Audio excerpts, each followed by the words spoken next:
Can you airbrush with acrylics? Well, of course you can. What I'm going to do is show you how to thin any acrylic paint down to go through an airbrush to get the full intensity of the colour, so as much colour as you can get, in other words, thinning it down as little as possible. And the main medium we're going to use there is called Surface Tension Breaker. This is an airbrush and watercolour medium. What it does is, well, one main thing. It breaks the surface tension of the particles within the paint. What that means in English is that all the pigments will tend to want to clump together. When they're clumped together, they're not going to go through the airbrush.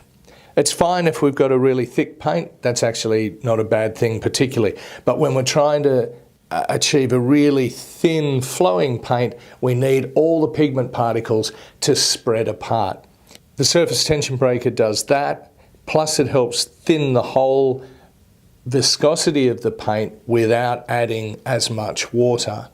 It does those two things, and that's really the main point of airbrush medium. So what we're going to do is we're going to take the same paint, but we're going to just add a few drops. Now there's a recipe at the bottom in the description, but a few drops of the acrylic painting medium, and almost instantly we could airbrush with that. I'm going to add a little bit of water just to thin it down.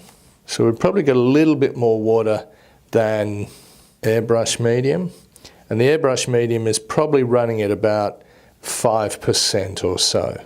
I'll just show you what that looks like through the airbrush.